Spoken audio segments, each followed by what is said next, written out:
we talk about Chapter 20, The Foundling.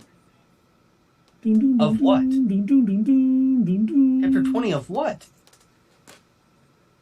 Oh, I didn't think you were going to ask me that. The Mandalorian. The Mandalorian! Yeah! The dude that never takes his helmet off, but you does just said the magic word! Ah! You know how to eat? How do you eat?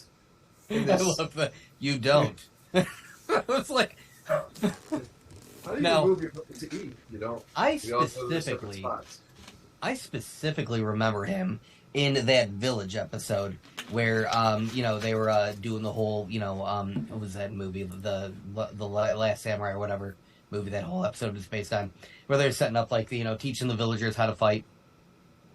Uh-huh. With the AdStat. Yeah. Yeah, but he was upstairs when he took his helmet off. Well, the thing was, he didn't take his helmet off at one point. He just lifted it up a bit, sipped, and then put it back down. Yeah, and he did the same thing when Katan gave him that suit. Mm-hmm.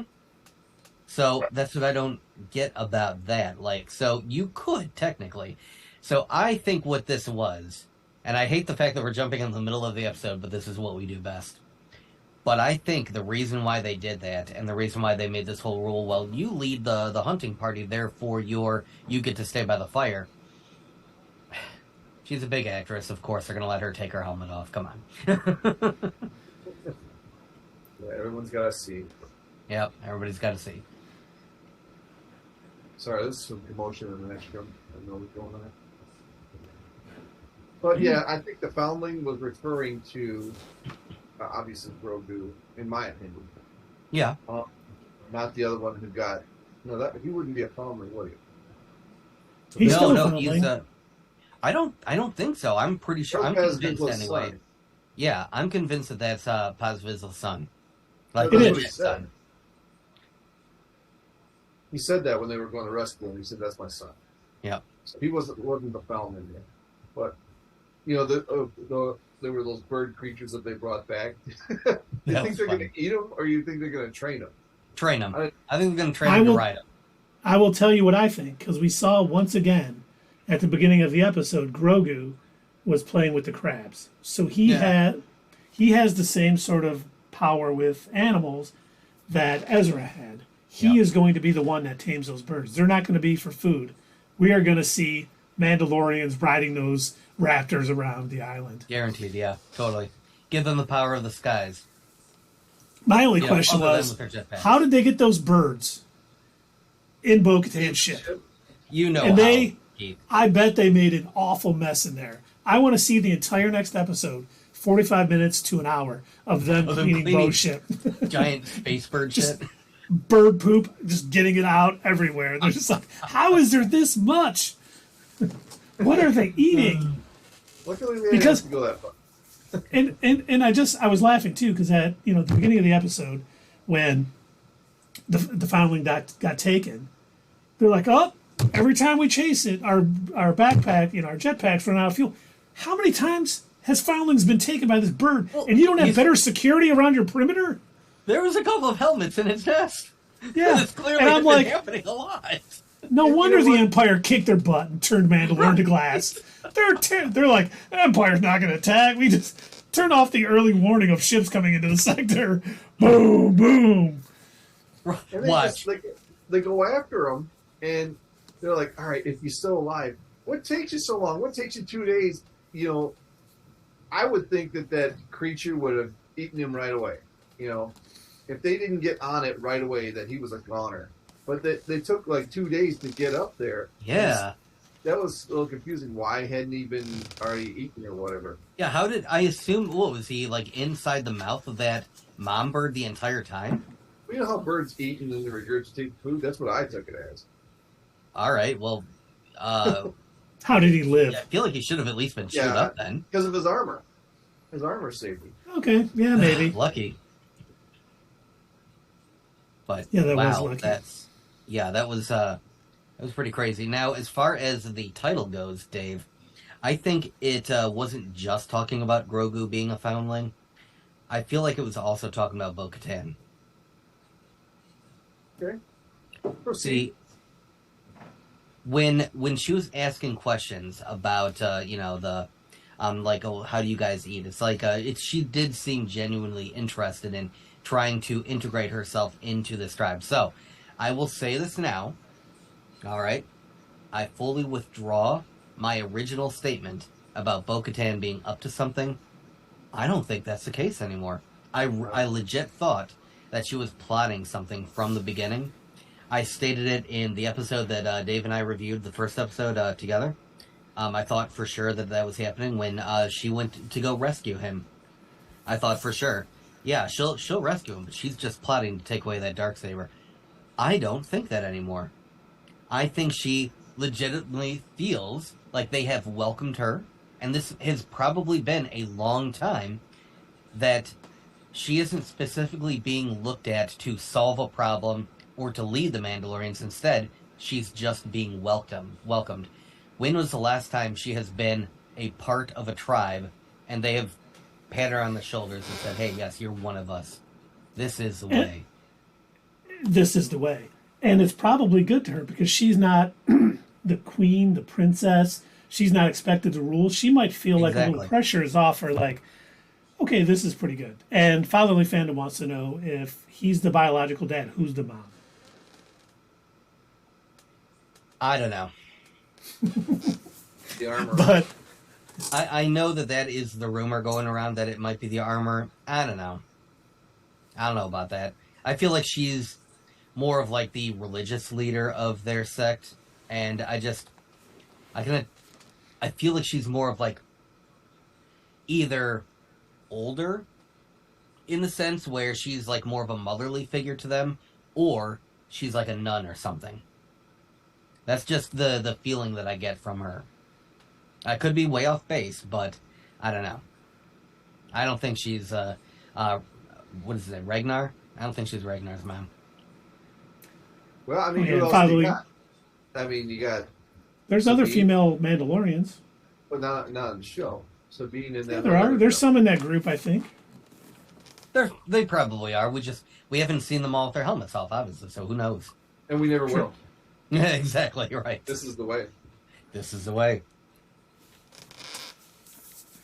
She felt like Grogu's grandma in this. She kind of did. Yeah.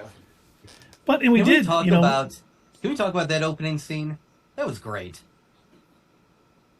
When they're practicing all of their fighting and everything. Oh yeah. Oh. That was so cool. I loved seeing them just be Mandalorians. And it reminded me of a couple of the Clone Wars episodes when we saw Death Watch up on their moon. And they were doing roughly the same thing. They were doing a lot of battle drills and they were fighting. And it was always cool when they would juxtapose that against the more peaceful, pacifist Mandalorians on Mandalore. And it was like they always did that on purpose in those Clone Wars episodes to show you, look, see, they're different, kids. But it was funny because, like, Bo-Katan, you could see her walking around and she's looking like, oh, yeah, this is familiar. I remember doing stuff like this. Just horsing around, being a Mandalorian. When was the last time I got to just be a Mandalorian? That is a good point. So long. Mm-hmm. And that's why I say this episode was not only just about Grogu being, a foundling, obviously, and learning and training to become a Mandalorian, but I think it was about Bo-Katan also learning how to become a Mandalorian again. And the one thing that stood out to me during that whole training exercise with Grogu and Ragnar, Grogu was very hesitant to show his powers. He was. And I wonder if that is going to be something we see, we'll probably see his backstory continue, I assume. He's going to get another piece of armor and she'll be pounding away and he'll be remembering, showing up at Jar Jar's house on Naboo. So we know how he got out.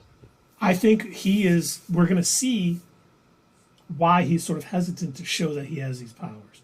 Like him showing, force abilities to people he doesn't know is like how he got into trouble post being rescued. And what was that Jedi's name that saved him? His name was Kelleran Beck. Kelleran Beck. Jedi Master Kelleran Beck. Played by Ahmed Best, who also played Jar Jar Binks.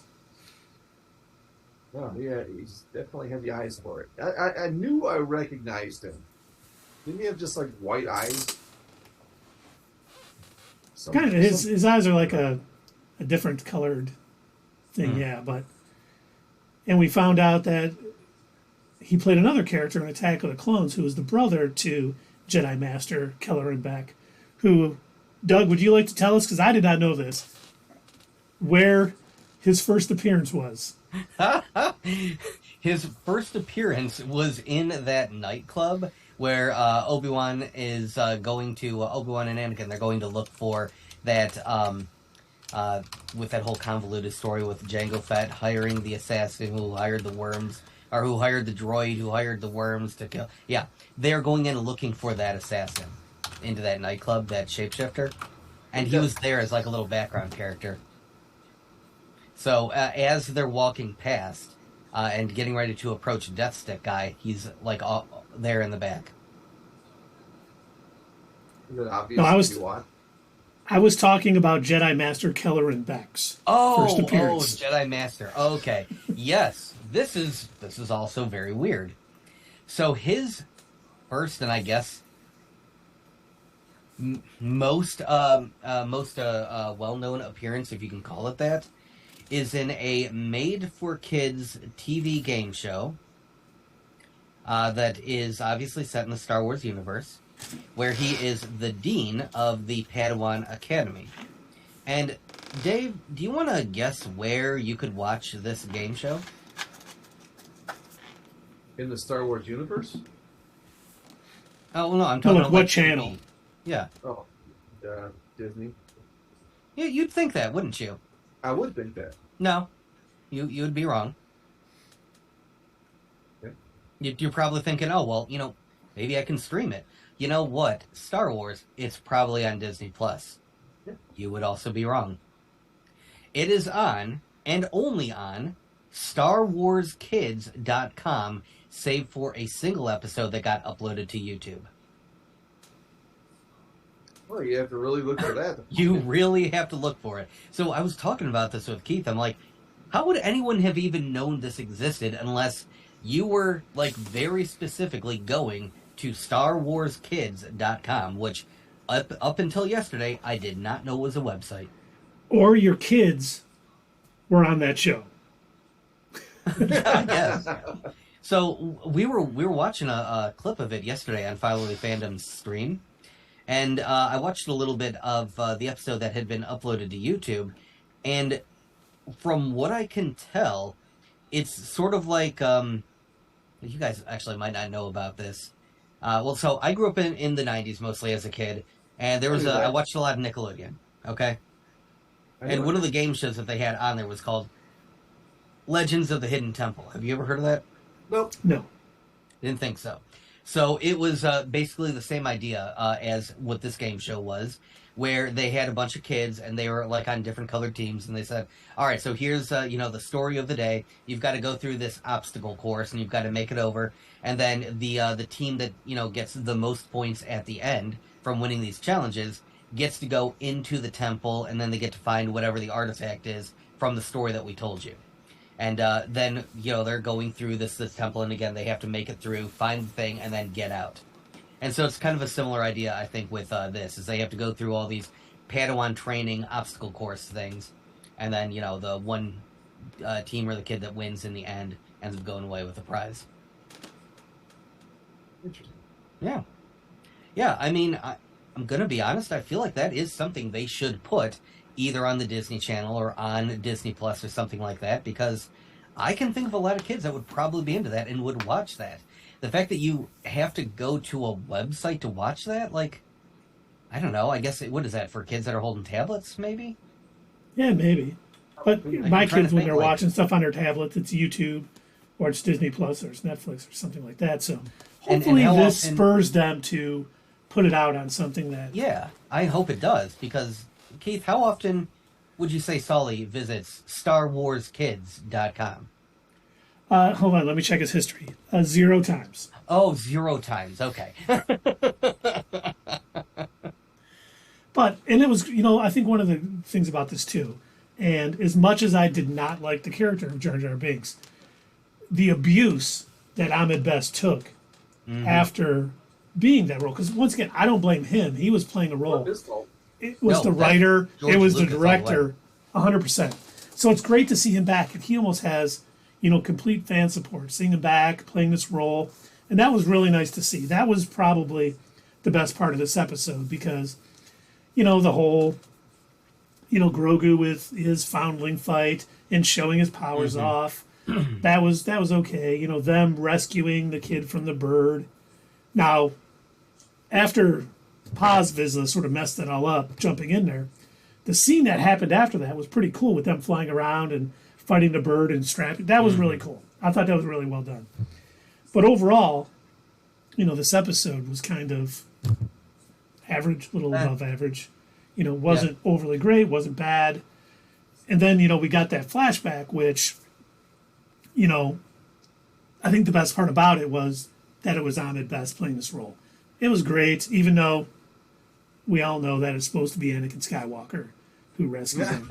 But I was just about to say, that was my favorite part about it, was watching that and waiting for that door to open. And I was just, my first words were, yes, Keith was wrong. No, that was Anakin. He was wearing a disguise. Oh, is that what it was? Okay. Yes. See, I have a different theory. You might want to get your poll ready. It wasn't Jedi Master Kelleran Beck. Yep. It was. Right, are you ready? Nothing else to say.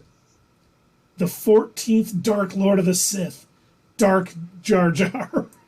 He was in disguise. He is taking him to bend him to the will of the dark side. No, I'm just kidding. But I did laugh because it seems like we're gonna get you, Grogu. I think we all think that the Naboo, jet or the Naboo starfighter is probably Jar Jar's, and I do think that Kelleran Beck is taking Grogu to Jar Jar's residency on Naboo to try to keep him safe. But here's what I have to know now. Because he said after he was rescued, things went dark. So what happens to him? If he goes to Jar Jar's house, he obviously doesn't stay there. Because we know he's in the hands of these, like bounty hunters or, mercenaries or whatever they are when Din Djarin rescues them. So what happens after that? Well, we also know, because there are several comic books that are canon, that tells us the outcome of Jar Jar. He becomes a street performer. Nice. Yeah. He felt so bad about everything that had happened. He, I don't know if he had been told or if he just kind of figured it out for himself, but he realized, either way, that he was the one responsible for helping bring Palpatine to power, and he felt so guilty, so guilt-ridden over it, that he ended up stepping down from his seat in the Senate. And what about if part of that guilt also is him losing Grogu? Could be too. Because I don't think, his story of being rescued is not over, so something's going to happen. Because We'll have no more Jar Jar. You don't think it's going to be Jar Jar? No way. Well, we know it can't be Princess Amidala because she was coming back from Mustafar in her apartment right after Order 66. So there's no way they're necessarily taking it back to her house, I guess, unless she's meeting him there. Well, no, I don't even think so. I don't even think she'd gone to Mustafar yet. This would have been before she even found out what had happened, right? So Order 66 happened. They attacked the temple, and then Obi-Wan went to her apartment the next morning to say, "Hey, have you seen Anakin? Did he maybe, is he covered in child blood? Just, That's right. She was there. The many things that he could be covered with, child blood, one of them. But no ideas here. But I don't know what could have happened to him. You're gonna want to watch this video. You're not going to like what you see, I guarantee you. So yeah, and I think it was it Foundling Fandom that pointed out that when they were heading over to the ship, they actually flew past Padme's apartment. It was somebody. Oh, was it the? When they were on the little scooter thing before they Yeah, got yeah, on yeah. the Naboo ship. Yeah, so one of the tall buildings they flew past was Padme's apartment. I did with all of the absolutelys that were dropped last night. I did have to take a bathroom break, so I may have missed that part of his stream. He said it wasn't him. Okay, well, I don't know where I either saw or read that from. Was it something Star Wars guy who told us about the Attack of the Clones? Ahmed Beth character? That was the brother? It might have been. It might have been. Yeah, he seemed to have a lot of knowledge about like what was going on in that episode. But yeah, I know that you're reeling it in, Dave, but I am convinced that was Jar Jar's ship because it's a Naboo ship. So it could be one of three people, right? It's either Padme, which pretty sure it's not her. She didn't know what was going on yet. Could be Palpatine, unlikely, because he's reveling and the Jedi's getting slaughtered. So he's yes, do it, Commander Cody. Execute Order 66. He's just having the best time watching his HoloNet news feed. And so, how many other people are left from Naboo that it would have a ship from there? So it feels like the most logical theory. Could be a now, whether he continues on with Grogu, I don't know. Maybe he just supplied the ship. I don't even know. I don't feel like they went to Naboo. I feel like that'd be too on the nose. Seeing a Naboo starfighter and then taking it back to Naboo, I feel like the Emperor would have tracked them down pretty easily then. So I feel like they probably went somewhere else. Probably not to Naboo, probably not to Jar Jar's home. And I don't think anyone was said, who's going to save Grogu? Jedi Master Kellerman back. No. Nobody had that theory. Nope. Again, let me... Dave, when was the last time you visited StarWarsKids.com and watched Legends of the Jedi Temple? I was just there. Oh, okay. While you were talking, I typed it up. And Fatherly Fandom let us know that it was seriously Star Wars who had that. Okay. Yeah, definitely. If you haven't checked out that channel, go ahead and check that out. I subscribed last night. Dude was really knowledgeable. Seriously, Star Wars? Yeah. Directly. You have to say it that way from now on. Directly, Star Wars. Directly. Yes. Directly, you guys.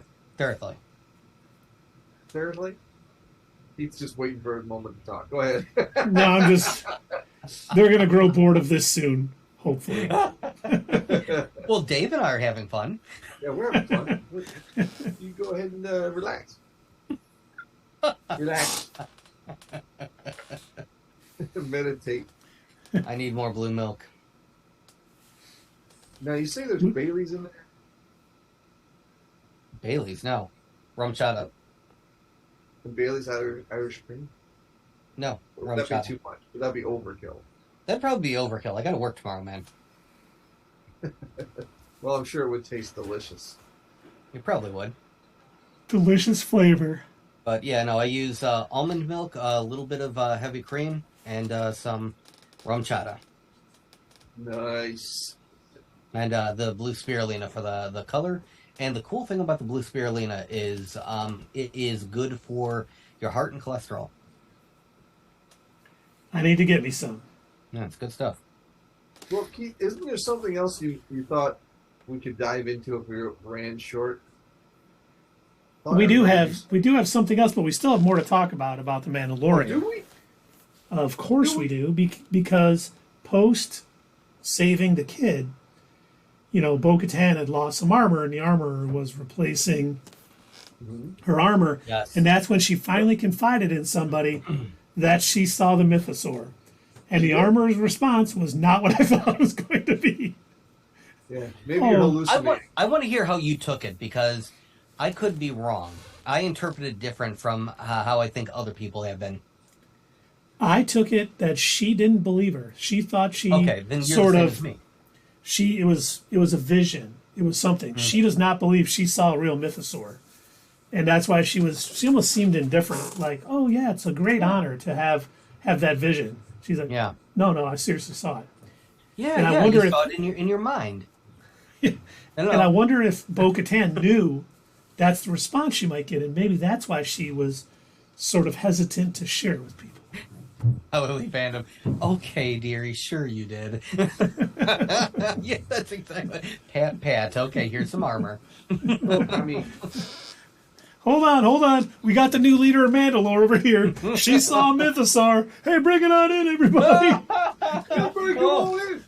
How They're big gonna was fight, it? and she's gonna take that Darksaber from him and complete the prophecy. Let's do this. Like clubbing it up. Okay, well, here's your paintball darts. Why don't you go get that big old nasty mythosaur? Why don't you take some foundlings with you, especially Grogu, because he's going to help you.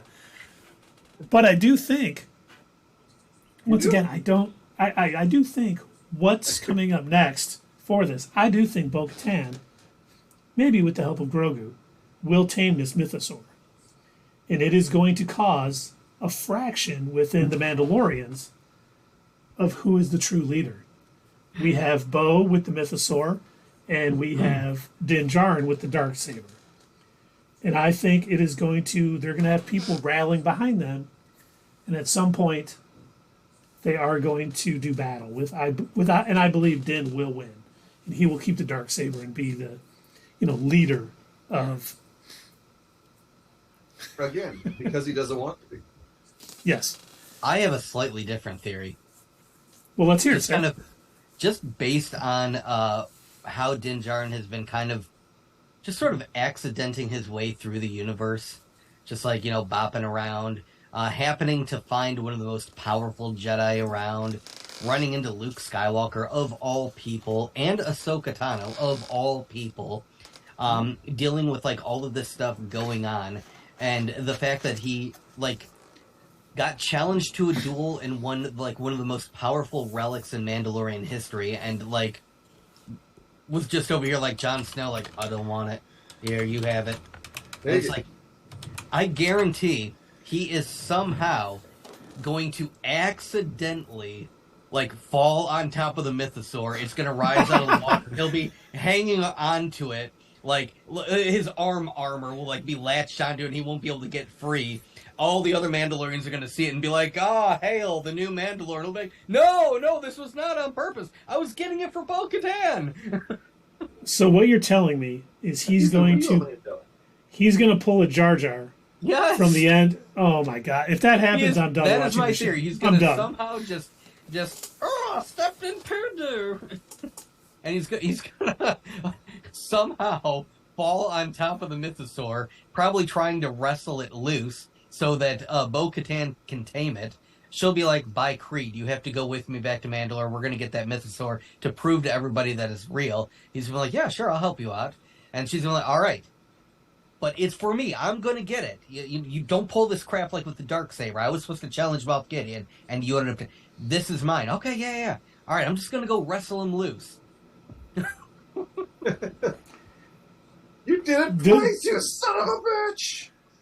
This is a first. I can find no silver lining in that theory, Doug. If he Jar Jars it onto that mythosaur, I'm done. I'm out. I can do no more.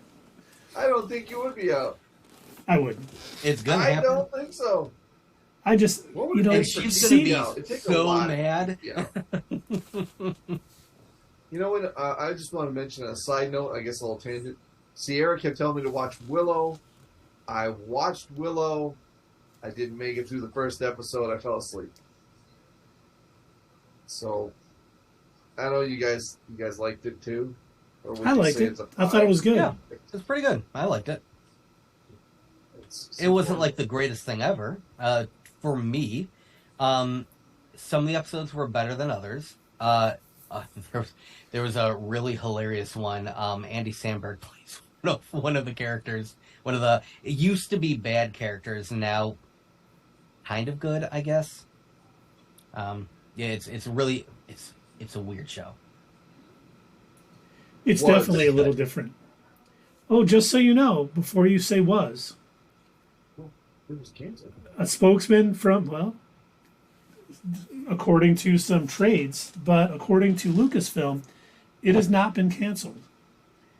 It's on hiatus right now, and they're planning out the next season, but they're not going into production on the next season yet. So according to Lucasfilm, season 2 is still coming. Oh, just really? not soon. And according to the trades, it was canceled. So at this point, I don't know who to believe. Well, let me tell you, I was watching Fox News, and they said it's canceled because of the woke. Yes. No, they canceled it because of Nickelback's tour. Come on. Well, Everything see, is because of Nickelback's tour. There's an additional part to this story that is weird. And it has been refuted from, like, scoopers and insiders are both going back and forth on what is actually happening. Wes? So there was going to be a Indiana Jones Disney Plus show. Okay. No That's a longer shame, happening. sure. No longer happening. Oh, thank God. Good. And according to one report, Disney has told Lucasfilm to concentrate on Star Wars and Star Wars only. Probably a good idea. And while others are saying that's not true, they want them to not only continue IPs like maybe Willow, possibly Indiana Jones, just not anytime soon. They still want these original IPs to be forwarded. They just want it's the Bob Iger slow things down. We don't need 7 shows every week. So who to believe? I don't know at this point. I mean, time will tell us what it is. If they keep pulling out the like horse prod and they keep trying to shove Harrison Ford into stuff when he clearly just wants to be killed off, like just let the poor man die. God. Well, I just wondered if it was going to be a young Indiana Jones TV show. A young Indiana Jones show like they had with River Phoenix before his so untimely passing. I honestly thought they would go that route, but it sounds like it's either not going to happen or it's not going to happen anytime soon. Which, hey, if they have a good script, hey, let's do it. If they don't, then don't do it. They need a little better, because there's been a lot of news. I don't know if you guys saw this too. Damon Lindelof is no longer doing a Star Wars movie. I did see that, yeah. And Stephen Knight is now reportedly writing that movie. And he did Peaky Blinders and a few other things. He's got a pretty good reputation. So who knows if that's true or not. Honestly, I'm not too broken up over Damon Lindelof not having anything to do with it anymore. I was actually worried when he got announced as being a part of it. He worked with J.J. Abrams a lot. And he's got a very similar storytelling style. And I was not ready for another Star Wars movie or show or anything where it was, this mystery is happening, but we're not going to explain it. A good story, but for another time. Okay. That pissed me off so much when they did that. I will not eat the zipline. And it's such a JJ move. I didn't want to see that again. Yeah, I will it's definitely really eat some. cheap when they are able. Like sometimes they set up stuff down the road, and then they aren't able to complete it. But you can't set it up that far. Sometimes, but JJ is so bad at that. He's very good at setting stuff up with no plans on follow through because he never thinks that far ahead. And like I said, Damon Lindelof, he worked with him, and he's of the similar cloth. But the only thing I will say, Damon Lindelof wrote Lost, which first couple seasons I really enjoyed. And then they kind of got, you know what? I almost want to compare what this season of The Mandalorian is doing to like season 4 of Lost. They started dragging their heels. Instead of, finding things out, they're just introducing more things. This season has felt like Filoni and Favreau are dragging their heels. So, I read an article about that, and I don't know, I haven't done a whole lot of follow-up. It was like one article, and so I don't know how true this is. But from what this said, Disney was pushing Jon Favreau and Dave Filoni to make The Mandalorian more serialized. And so they wanted them to have more episodes that anybody could just kind of pick up and watch without having already seen the previous seasons or the mini-season in Book of Boba Fett to kind of know what was going on. Well, then how can we be just scratching the surface of what he wants to do with the Mandoverse? I mean, because then it would have to be, you know what I mean? Everything would have to be episodic in the scenario that you're describing. Because I don't think that's Disney's concern. I don't know if everybody at Disney is as concerned with telling a good story as much as they are at seeing the numbers and showing that a lot of people watched. Yeah, I realize their charts. Yeah. Their charts are probably telling them that, you know, if they were able to get more people on board without having the weight of having seen the previous seasons, then it looks better. Yeah, and that's not something they can control either, you know. Because especially if somebody like me, like I didn't catch on to Smallville, you know, my Smallville reference.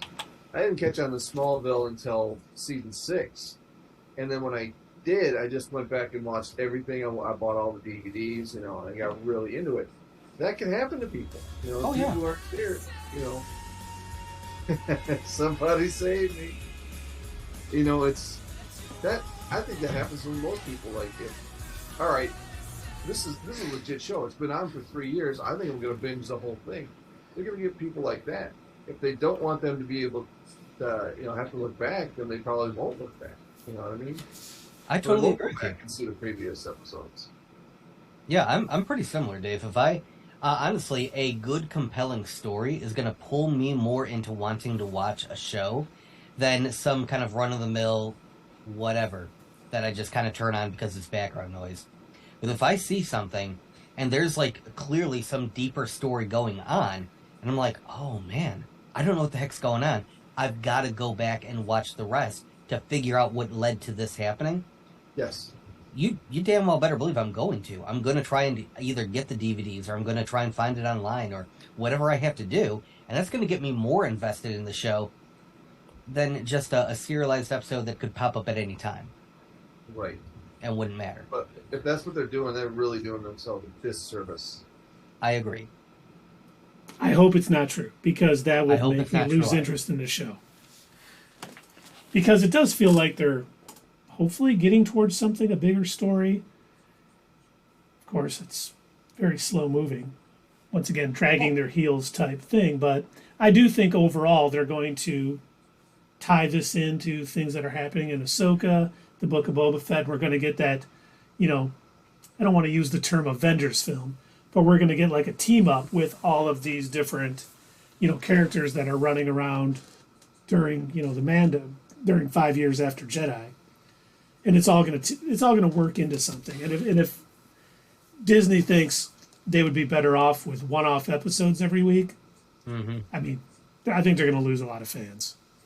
All right, so I just looked it up again, and I'm starting to think that maybe there is some more truth to it, because a few other websites are now talking about this, including Inverse and what was the other one? And Collider. At least you didn't say Fandom Wire. No. Apparently the Seattle Times? That's weird. Well, and you know, we've heard stories that Kathleen Kennedy is going to be ousted this summer. We don't know who's going to replace her at this point, so I think it's kind of hard to know what's really going on. But I hope this one is not true. Up in the air. But yeah, no, I hope that they get back to, because I really thought for a minute after watching the previous episode of The Mandalorian, I know a lot of folks had issues with it, and we even complained about how it was such a weird hard cut going from, you know, the Mandalorian story to all of a sudden Dr. Pershing.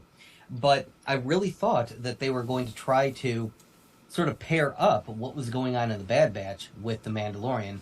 And I understand that, like, everything in Star Wars right now is just kind of like, we've got to figure out a way to make sense of the sequels. We have to figure out a way to explain how Palpatine suddenly returned.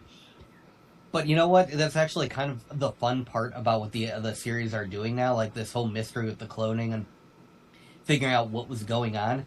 It's kind of entertaining. And so I really thought that was like the direction they were going to go into, and maybe it still is. You know, we're still only 4 episodes in? 5?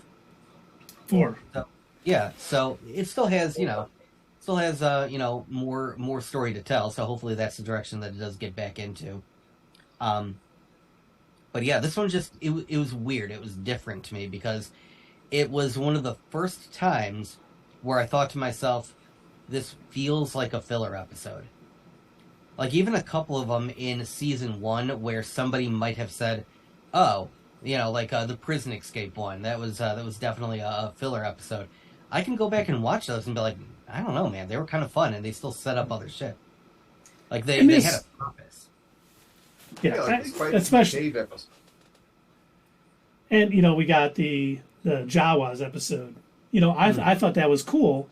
That instead of him just doing his bounty and flying back, oh my God, Jawas took my ship, and now we have this little side mission. Right. I enjoy that. This, filler is probably a good word, and I don't mean it in a negative way, because it didn't really push the story too forward, too much forward. We may find out, the stuff with Grogu, and the crabs and the birds may come into play, because I kept thinking back to that Ranger of the New Republic in the trailer when he says, big things are coming. I always assumed that he was talking about maybe Thrawn or Moff Gideon or someone gathering power. And, if we don't act now, it's going to be too late. I wonder if he's talking about the Mandalorians. Because they're going to find out, oh my God, they got these new, birds they're flying around on. They're gathering strength behind, Bo-Katan or Din Djarin. And I wonder if, right now they're just showing them kind of building back. We saw the training exercises with all of the Mandos. They went on a mission together. Bo seems to be truly converting to the way. I agree. And maybe they're going to see, maybe this guy is talking about the Mandalorians and saying, we know what happens if they have a lot of strength. We better cancel this now or we're going to be in trouble. And we may see the New Republic versus the Mandalorians here because they don't want them to come back to power, especially if they find out that there's a mythosaur on Mandalore. Well, when the Mandalorians... Hey, you're writing songs now. There's a mythosaur on Mandalore. Hey, all right. Yes, but only Dave if you play the drums on the song. I will do it. I just wrote it just now. Did you hear it? Awesome. It's got a good beat. Yeah. You can dance to it? Yeah. Hey, Dave, Keith, he can dance if he wants to. He can leave his friends behind. But if they don't dance, well then, they're no friends of mine. Well, we can dance. We can dance. Everybody's taking a chance. And don't forget to hit us up at Twitter, leave a comment down below, and we will see you next time on Not Your Status Quo.